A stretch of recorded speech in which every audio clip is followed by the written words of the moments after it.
led to the second question of the 7 end zone questions is, what is my likely exit strategy? Now, I mentioned these 22 books, and I mentioned reading them, and if you ever want to stop by my office, you'll see there's a shelf with all 22 of them. We're going to kind of have them immemorialized. While I'm not going to name names out of professional courtesy, I thought the conventional wisdom captured in these 22 existing books on this subject, a lot of this conventional wisdom was just off. And one particular way that this was off is the different ways you can exit from a company. I have read in one of these books that there's two ways to exit from a business. One of the other ones gave a list of 26 ways to exit from a business. I was reading the list and I felt like it was a Paul Simon love song with the lyrics to it. There really are 4, and only 4 ways to exit from a business. And in your handouts you can follow along if you want to. But these are the 4. Number 1, you're either going to pass your business down to a member of family. Number 2, you're going to sell your business to an outside third-party buyer. Most people use the language of strategic buyer, somebody who does what you do for a living already or wants to do what your company does for a living. Number 3, you're going to sell the company, your business, to an inside buyer, one or more of your key employees. Or number 4, you're going to shut it down. And notice, like I said before, death is not a strategy. Death can be a triggering event. I mean, that does happen. It's rare and as sad as it is when it does. But upon someone's passing, an owner's passing, it's simply going to cause one of those 4 things to happen. Everything else that we hear about and talk about are simply variations or ways to get one of those 4 outcomes done. An ESOP is a way to sell your company to an inside buyer that can create some tax and financial advantages. Going public is a way to sell your business to an outside buyer. So they're literally all just tools and tactics to pursue one of the 4. We, for years, internal use only, we use these very corny one-word descriptors for the 4 different strategies. And they are whether or not you're a passer, or an Audi if you're going to sell your business to an outside buyer, or an innie if you're going to sell your business to an inside buyer, or if you intend to shut your business down one day, you better be squeezing it for every penny that you can, so you're a squeezer. Now, for years, this would be kind of internal use only terminology. We would meet someone, Katrine, is that your name? We would meet someone, and if they became a client, we'd be having conversations in the conference room, and Katrine would leave, and then our team would huddle up and say, Katrine's a squeezer, and her exit magic number is this, and her ideal date is Y, and it was internal use only. Somewhere along the line, a number of years ago, the terminology kind of slipped out. And I remember the first time I heard one client going, I'm currently an Audi, but I'm thinking about being an innie. And the customer seemed happy with the language, so we embraced it and away we went. The reason for the differentiation, the reason for the being so specific about the 4 different exit strategies is they are mutually exclusive.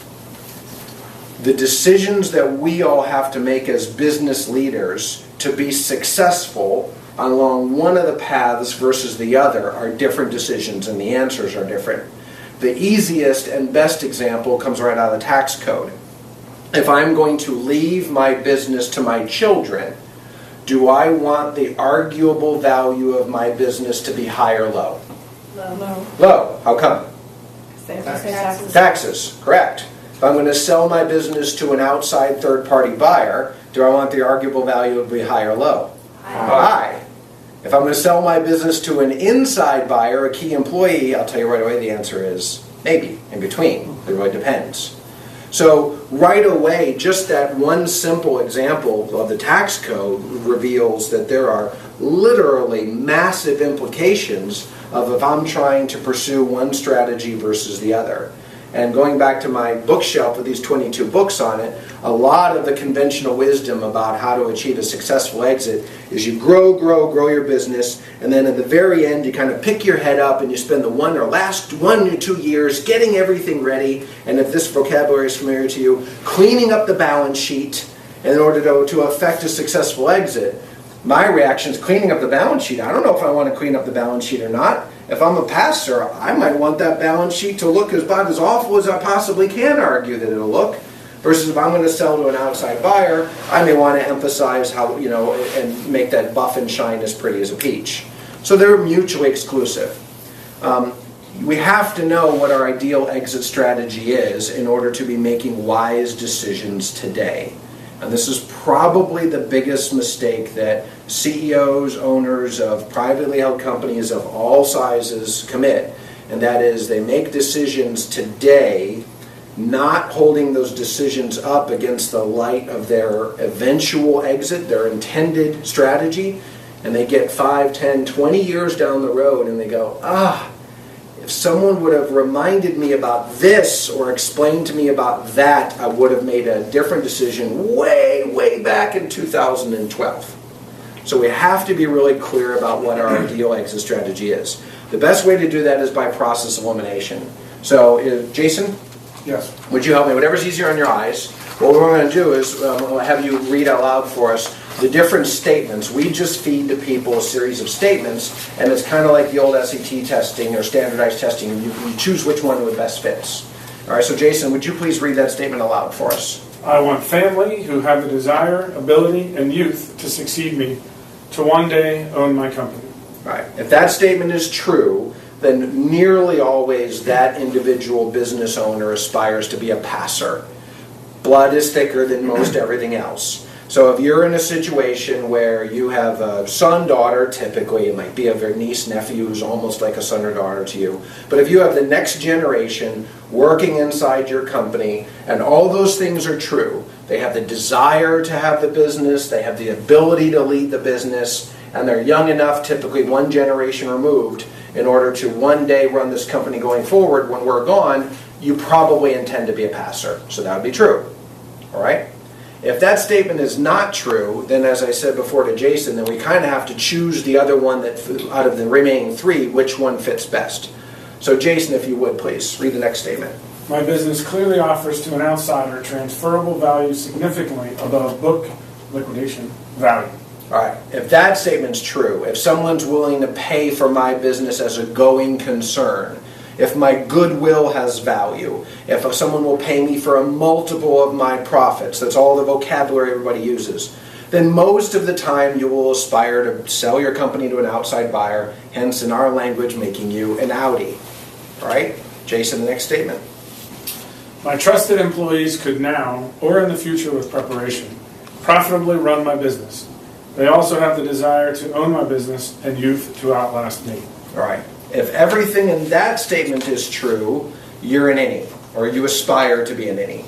Now, I hope your eye's telling you right away that there's a lot going on in that box. The one thing that we say in my company is it's tough to be an innie. It really is.